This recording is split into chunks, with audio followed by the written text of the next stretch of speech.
Adrienne Rich was born in Baltimore, Maryland. She is an American poet. She was an American poet. She passed away in 2012. So she was born in Baltimore in 1929 in Maryland, USA. And she is widely known, she has been widely known for her involvement in contemporary women's movement. As a poet and theorist, she has published 19 volumes of poetry, so she was a very prolific poet. She wrote a lot of poetry and 3 collections of essays and other writings. A strong resistance to racism and militarism echoes through her work. The poet Aunt Jennifer Steigers addresses the constraints, the foundations, the restrictions of married life or woman experiences. So this is a little sketch of the poet Adrienne Rich. She is considered one of the most important voices in literature from the 20th century, and she was very actively involved in the civil rights movement. She was very actively involved in women's rights, and she also fought courageously for the rights of queer community of gays and lesbians. So she was a very active participant in the rights of human beings to live as honorable and equal citizens. Her achievements are many, and there are a lot of good poems written by the poet. In fact, there's a very interesting poem by this poet. It's called Power, and it's basically on the life of Marie Curie. You know Marie Curie, the first woman to get the Nobel Prize, and she was a physicist and a chemist. I think you already know about the achievements of Marie Curie, the French scientist. And that particular poem is very interesting. So if you ever have time, please take a look at it. In the meantime, let's do Aunt Jennifer Steigers. So you get to know she did not like militarism, she did not like racism, she did not like patriarchy. So these were her main, ambitions as a poet, as a writer, that she would voice against these issues, against these problems of the society. This is the first stanza here. Aunt Jennifer Steigers prance across a screen. Bright topaz denizens of a world of green. They do not fear the men beneath the tree. They pace in sleek chivalric certainty. Try to understand the context here. Don't try to see only the words. There is a person called Aunt Jennifer, and the poet is calling her the tigers as Aunt Jennifer Steigers. Aunt Jennifer Steigers are her creation. She is the artist and they are her art. She is sitting with a wooden panel. She has a cloth piece, she has wool, she has a needle, and she is embroidering beautiful, bright, yellow tigers with her wool. With yellow wool, she is making beautiful tigers, and they're inhabitants of the green forest. They're inhabitants of the jungle. She is a woman tormented by her marriage, completely suppressed by her husband. She has had ordeals in her married life, but there she is sitting and making beautiful, bright, honorable, courageous, brave tigers. There is a contrast. Please pay attention to the contrast in each and every line in this poem. It's very important. So while Aunt Jennifer is a person who is powerless, she is creating her art, which is which comprises of the tigers on a panel. She's embroidering the tigers, and her tigers are completely unlike her. They are strong, they're powerful, they're courageous. So now read the lines again. Aunt Jennifer's tigers prance across a screen. The tigers prance as in, it means to jump. They seem to be jumping, they're not jumping.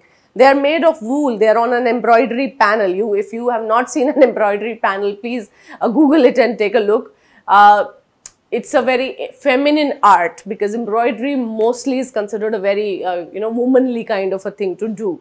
She's not painting. She's not doing anything else. She's sitting with wool and embroidering the tigers. So she's sitting and she's making tigers. The tigers seem to be prancing. They seem to be jumping out of the panel. They're so beautiful, they're so lifelike that they seem to be jumping out.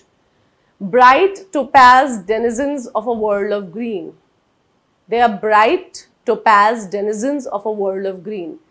Topaz is a gemstone. The tigers here have been compared to the yellow gemstone. It's called Pukhraj in Hindi, if I'm not wrong. Please check it, I'm not sure about it. So, bright topaz denizens. Denizens is a synonym for inhabitants. They are the denizens of a world of green. Colorful images, like, just see, her life may be very dull, it may be very gloomy, her life may be very dark.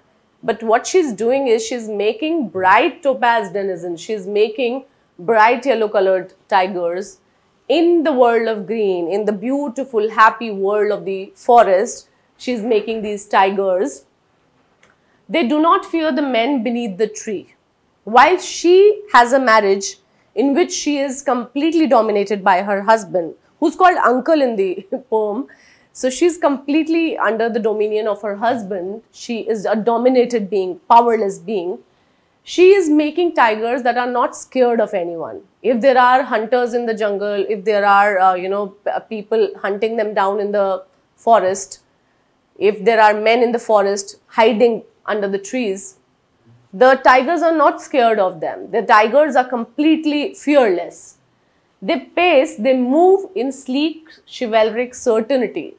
Again, you may be confused about a lot of the different words used here, but pay quite close attention here. They pace, they move in sleek, sleek as in smooth. They do not have any obstruction. It is Aunt Jennifer who is nervous. It is Aunt Jennifer who is scared, but the tigers are not scared. So their movements are very short. They're very confident movements, and they move in sleek, chivalric certainty. Chivalric, the word used here is chivalric. There can be different connotations of it. Chivalric is a word that's usually used for gentlemanly behavior. When you are very respectful, very honorable with a woman, then you are called a chivalric man. The word is used, the adjective is used here for tigers. Why is it used for tigers? Because the tigers are full of courage, full of honor and courage. So it can mean the chivalry that we expect out of men in the society, but usually it does not exist. And it can also imply the powerfulness, the power, the courage, the honor of the tigers. So the tigers are moving sleekly, they're moving smoothly, confidently, and they are moving with chivalric certainty. They have certain amount of confidence in themselves. So please pay attention to the word meanings while we are doing it. The tigers are prancing, they are jumping, they seem to be jumping, they are not jumping in reality. They are the bright topaz denizens. Denizens, I told you, means inhabitants. They are inhabitants of the world of green, of the green forest. And another point is that here we have a poetic device used, that is, when you are comparing something to something else, or someone to something else, or someone to someone, without using as or like, what is it called? When we use as and like, it becomes a simile. But when there is a comparison without using as and like, what does it become? It is a metaphor. So they are bright topaz denizens. The poet has compared them to bright yellow gemstones, but without using as and like. So it is a metaphor. They are the bright topaz, bright yellow colored inhabitants of the green forest. They do not fear the men beneath the tree. So what kind of creatures are they in the poem? In the poem, they are fearless. They are very sure of who they are and where they belong. They are inhabitants of the green forest. They are they are the masters in the jungle, and they are fearless. They're completely fearless. Their movements are very confident. They have a certain amount of confidence in their movements, and also they have chivalric certainty. They are brave and honorable. See, if they ask you what does chivalric mean here, you would say brave and honorable. What I told you about the, how the word is usually used for men, that's just a context, and you could be like, if it is asked directly like that, you could answer that question. But if they ask you, what does the word chivalric mean? It just means brave and honorable here. So this is the behavior that is expected out of the men folk in the society. But it's unfortunate that most of the time that chivalric behavior is not there. All right. So this thing is clear to you. This is fine. Let's move to the other slide. You kind of know what contrast is building up, and that this contrast will continue. You will see more of it.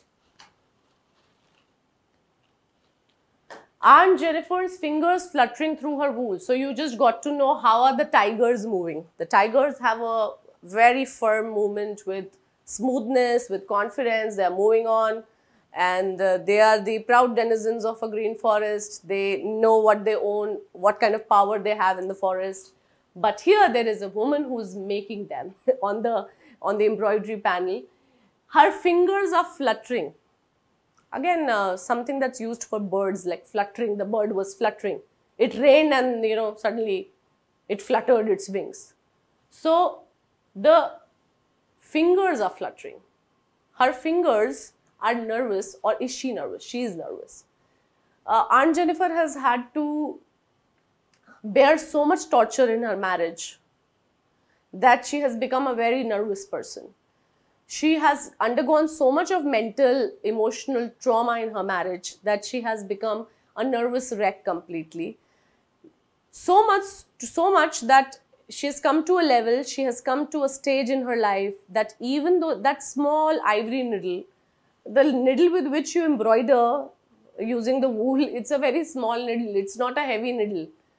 She's not able to pull its weight also. If she is pulling its weight, then her hands are fluttering. It is the fluttering hands which are making the whole process of doing the embroidery very tough. So her hands are fluttering. It's a sign of what? I told you. Nervousness. She has a nervous state of mind. She is not free. She does not feel confident about herself. She finds even the ivory needle hard to pull. The ivory needle, the little needle, is also very difficult for her to pull. The massive weight of uncle's wedding band. Very important here, please. If you are, and also I think if I have not told you this, please sit down with your NCERT readers always. If you do not have them, please download a copy from somewhere and sit down with your poem or chapter that we are doing.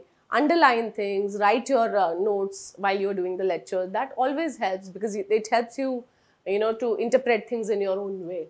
The massive weight of uncle's wedding band. Her hands are fluttering and she has the massive weight of uncle's wedding band. Who's the uncle here? Her husband. She's the aunt, so the uncle is the husband. The massive weight of uncle's wedding band. There is a heavy weight on her life. What is weighing heavily on her life? Why is she in this state? Because she has been married. Because she has she has been a part of she has not been a partner in her marriage. She has been more of a slave in her marriage.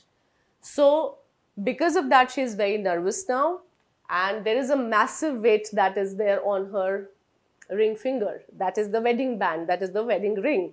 It is the wedding band in the poem symbolizes the weights with which marriage, comes in your life. It is the burden of married life that women have to, to carry. It's not the men who carry that burden mostly.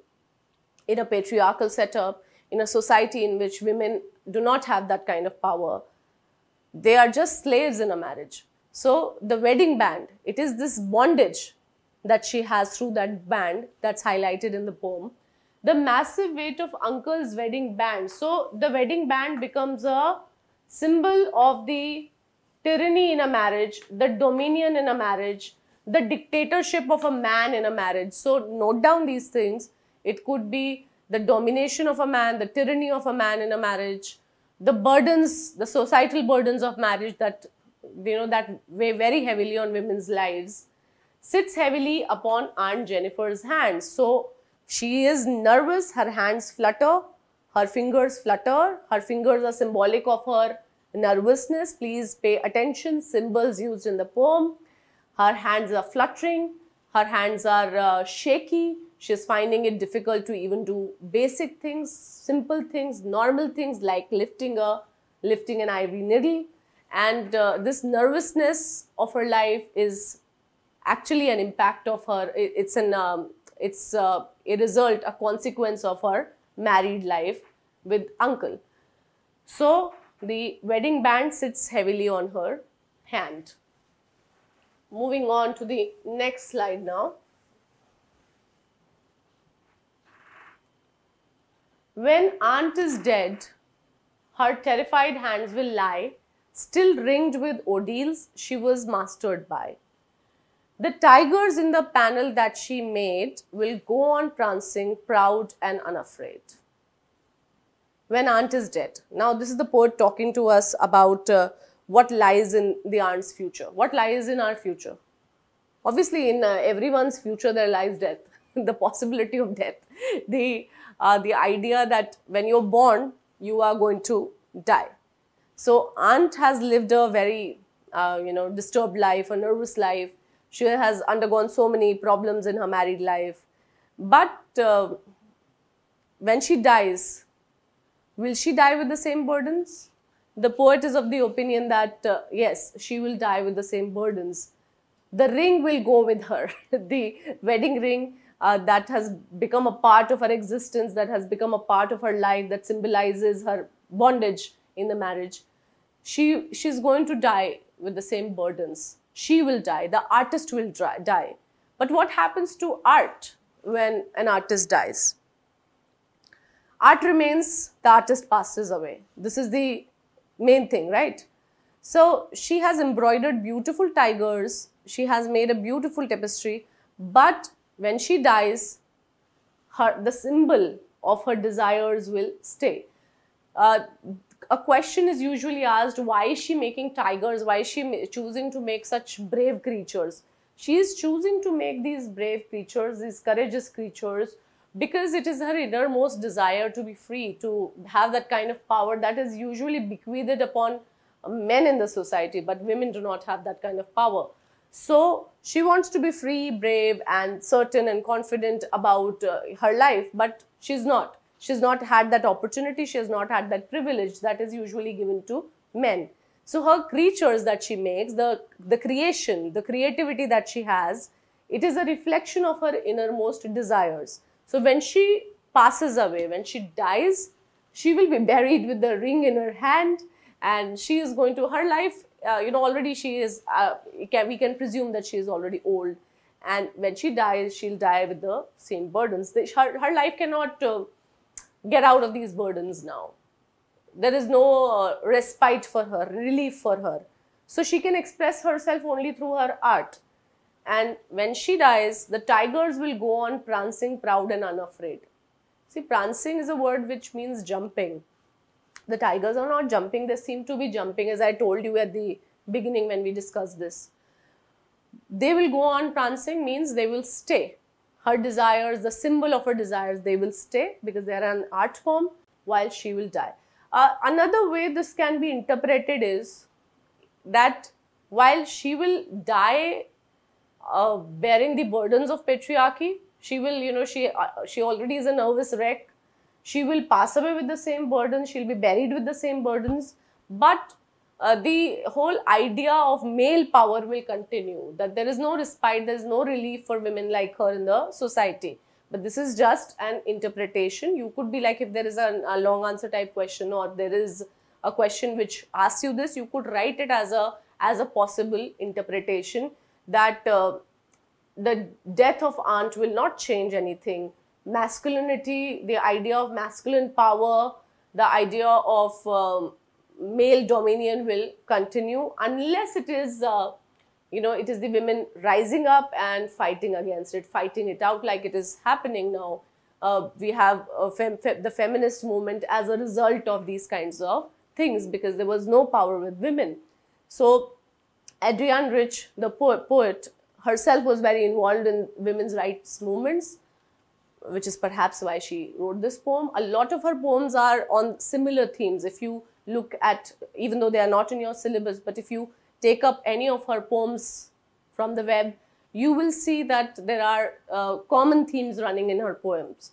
She is against patriarchy, she is against dominion. So it is very interesting to see her entire collection of poems together. If you are a person interested in literature, you can always look them up. Not right now because your exams are approaching, but later on if you just want to read her poems. And another point is that Adrienne Rich was very young when she wrote this poem, this particular poem. I think she was just 20, 21. So you can imagine what kind of poet she was. She was always a very mature poet. All right, let's take a look at the NCERT questions. Okay, I want to take a sip of water before we move on to the NCERT questions. Just give me a sec.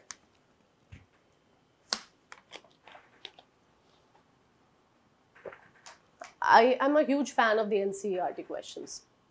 Why? Because they seem to be covering a lot of what is the essence of the poem. So if you have been able to attempt NCERT questions and if you can attempt them well, then you've revised the entire poem already. So there can be different questions asked, like if you take a look at the CBSE questions of past years, you would see that the same thing is asked again and again, but the language is different. So you should be able to understand the language, but the basic meaning remains the same, which you get, if you have attempted NCERT questions, you are done with. All right. So don't worry about the MCQs and all, because if you know the meaning of the poem, you can attempt any kind of question that comes from the poem. How do denizens and chivalric add to our understanding of the tiger's attitudes? There are two words that are given here, denizens and chivalric. How are these two adjectives used, adding to our understanding of what the tigers are, how the tigers are? As discussed earlier, these two words, meaning brave and honorable, chivalric, and denizens means inhabitants, tell us something about the tiger's attitudes. That is, they are very confident, they are very brave, they have a sense of security in the jungle, they have a sense of belongingness, of strength and power in the jungle. They are very confident of where they belong and who they are. They are not scared of men in the jungle. They are completely fearless and they feel that power. They are aware of that power. And it is a contrast. You can mention it in the answer that it is a contrast to how Aunt Jennifer is.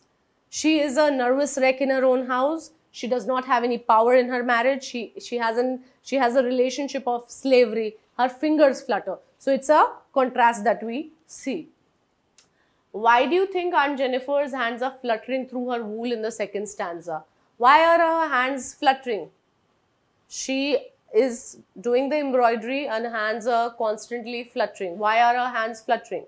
Because of the kind of marriage that she has had, the kind of existence that she has had, because of the kind of setup she comes from, which is a patriarchal setup where her husband has always had power over her decisions, power over her life, because she has been so powerless. And maybe not everything is given to us. Not everything is told to us about her life. We don't know what she's gone through in her life. But we know that the kind of narration the poet has for us, we know at least this much, that she has not had a good life. That she has had a life which has been so traumatic for her, traumatic for her mind and body, that she has become nervous, that her hands flutter while she is doing the embroidery. Why is she finding the needle hard to pull? The needle is not hard to pull in reality. The needle is hard to pull because her hands are nervous, because she has nervousness in her body. It happens sometimes that you are writing an exam and if you are nervous, your hands are shaking.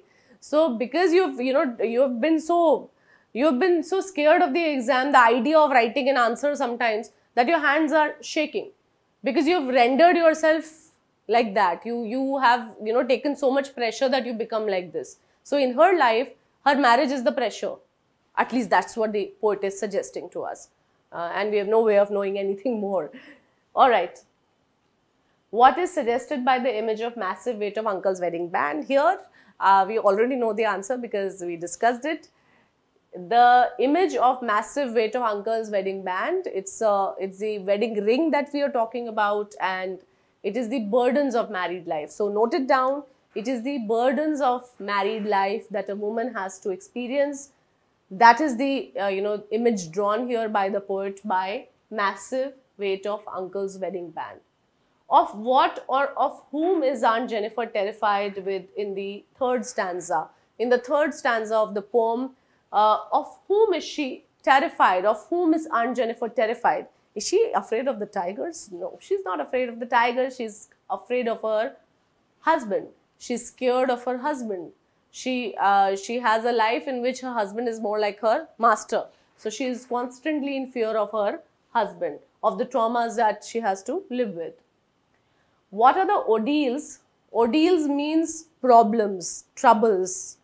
What are the ordeals Aunt Jennifer is surrounded by? Why is it significant that the poet uses the word ringed in the poem?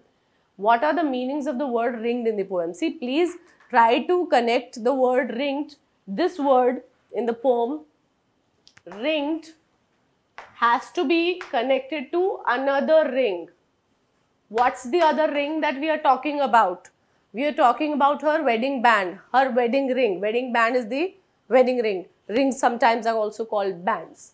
So she is very, she has an existence which is encircled. Ringed can means that she is surrounded by the problems. She has ordeals in her life, she has troubles in her life, she has problems in her life, and there is a circle of those troubles around her. But the wedding ring is also a symbol here. The tyranny of marriage, the dictatorship that she's had to live with, the dictatorship of her husband. So the wedding ring and ringed, both are connected here. The problems that she is surrounded by, it's a ring of problems around her, the ring of that dominion around her, as if her boundaries are limited by somebody else. And it is of course related to all of that ring of problems is related to her wedding band, her wedding ring. What are the meanings of the word ringed in the poem? We have discussed it. Why do you think Aunt Jennifer created animals that are so different from her own character? Again, we began the poem with this, that she chooses to make such different creatures. She's chosen to make tigers while she's such a timid person, such a scared person, because in a way she has this desire to be like them. She wants to replicate how they are. She wants to, be like them, and to feel so powerful, so honorable, so brave, that they're not scared of any men in the forest. So she wants to be like them, which is why she chooses to embroider them. Sometimes your state of mind is such that you express yourself through art. If you are suppressed so much, you have to express yourself somewhere, because she has been repressed, her desires have been repressed.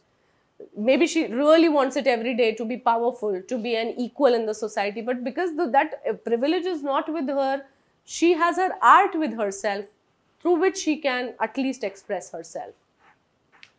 Okay. What might the poet be suggesting through this difference? This is a contrast. This is a contrast here, and she wants to be like the tigers.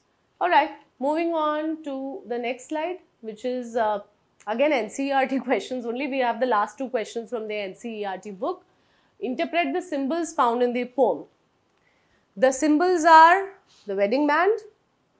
The wedding band is a symbol of a bondage in a marriage, suppression of a person in a marriage. It is the burden of married life for a woman. I think we began with this idea. What is the other symbol used in the poem? Tigers become symbolic in the poem. The tigers are symbolic of the bravery, of honor, of chivalry, of fearlessness. And her fingers also, fingers can also be interpreted as a symbol here, that her fingers, which are fluttering, her fluttering fingers are symbolic of nervousness, of a mental state which is repressed, and depression, and sadness in her life. constant nervousness in her life because of the fear with which she lives. Do you sympathize with Aunt Jennifer? Now, this is a very personal question, okay? You could be writing it from your own side. And please don't say that you don't sympathize with her, because I don't think it can be taken positively if you don't sympathize with a person so traumatized by her marriage. So do you sympathize with Aunt Jennifer? Of course you do. Yes, I do sympathize with Aunt Jennifer. And the second part of the question is, what is the attitude of the speaker towards Aunt Jennifer? The speaker, the narrator of this poem, what kind of attitude does that person have, the one who's writing it? Obviously, it is a very sympathetic attitude towards Aunt Jennifer. It is a portrayal of her problems, and her problems have rendered her like this. The ordeals of her life have rendered her like this, where she is not even able to pull the ivory needle. So you have to write that I do sympathize with Aunt Jennifer. Even the poet's attitude, the speaker's attitude is of sympathy, and it is natural to feel sympathy for a person who has been traumatized so much because of the inequalities in the society, because of the problems in the in a marriage that she has to experience, that she has no solution to them. These are some extra questions that we are looking at, and these questions have been there in the exams. You can find many more questions like these which have been there in the CBSE exams in the past years. So please take a look at different questions. Some of them we are discussing here, and any question can be converted into an MCQ style question that you have to attempt, or a short answer type question, or a long answer type question. Describe the tigers created by Aunt Jennifer. What are the qualities of the tigers that she is highlighting here in the poem? First, the physical appearance. Talk about the physical appearance. What kind of words is she using? She's calling them topaz. She's calling them yellow, bright yellow. Topaz, denizens of a world of green. They are the topaz denizens of a world of green. They're bright yellow colored tigers, creatures that are part of the green forest of a happy. Greenery also refers to happiness, which she does not have in her life. So again, a contrast. From her habitat to theirs, there is a huge contrast. She does not have that kind of a happy surrounding, while the tigers have that. So they are bright topaz denizens of a world of green. They are fearless, they're brave, their movements are very chivalric, they're very sure of themselves, they're certain, they're confident, they're not scared of the men. So you'll write all of these things, the attributes of the tigers as highlighted by Adrienne Rich. Why did Aunt Jennifer choose to embroider tigers on the panel? I think we already know now that she chose to embroider these tigers because in this way she expresses her desires to be free, to be confident, to be independent, to have power. They are her art and they embody her desires, her innermost desires, and she does not have that life. What will happen to Aunt Jennifer's tigers when she's dead? The line in the poem is, they will go on prancing, proud and unafraid. When Aunt is dead, the tigers will go on because they are the art. They are not going to die with her. But they will continue telling the world who she was. They will continue symbolizing her innermost desires. So they will go on prancing, proud and unafraid, while Aunt would be dead. Alright, take a look at some more questions, some more extra questions that are important. How has Aunt Jennifer created her tigers? It's a very simple question. They are embroidered by her and they are done on an embroidery panel that she has, and she has a needle, an embroidery needle with which she is making these tigers. They are made of wool. What traits of tigers do they reveal? Already discussed. They're brave, they're honorable, they're powerful, they're not scared, they're fearless, they're chivalric. Why are Aunt Jennifer's hands fluttering through her wool? I think we already know the answer to this question. They are fluttering, they are shaking because she is nervous, because she has lived with a lot of trauma in her married life in a patriarchal society where she does not have any way of breaking free. Like a lot of people have this option of breaking free if there is a relationship or there is a marriage that's not working out for them. If you have a, like say you are working under a boss who's traumatizing you, what do you do? What do? You put your papers up, you resign and move on to another option. But in a society which is patriarchal, where women do not have that kind of power, and like say leaving your husband is not an option at all, what do? You stick with this bad boss, you stick with this bad husband. So that's what she's done, and this is why she's in this state. What do the symbols tigers, fingers, and ring stand for in the poem Aunt Jennifer's Tigers? I think we already discussed. The tigers are symbolic of power, of fearlessness, of confidence, and fingers are symbolic of nervousness of Aunt Jennifer and the burdens with which she lives. And the ring is the wedding ring here is the symbol of the burdens of her married life, the bondage of her marriage, the kind of sadness that she has lived with, and the kind of problems she's surrounded by, she's ringed by because of her marriage. Now this is a multiple choice question. That something like this can be asked. Obviously, you will have these kinds of questions in the exam. The word chivalric in the context means, like they could be giving you a little 2 lines from your poem, and they could be asking you something like this. So the word chivalric in the context means timid. Option A is timid. Option B is arrogant. Option C is honorable. And then there is the option of malicious. So what do you mean by chivalric? We have already discussed it. It means brave and honorable. Chivalric. Remember the word chivalric. It is usually used for honorable behavior. Especially in context of men, it is used in the society, that they are very chivalric, that they are very honorable, they are very gentlemanly. So the tigers have this attitude. Alright, so we are done with Aunt Jennifer's Tigers, and I hope you've been able to understand each and everything.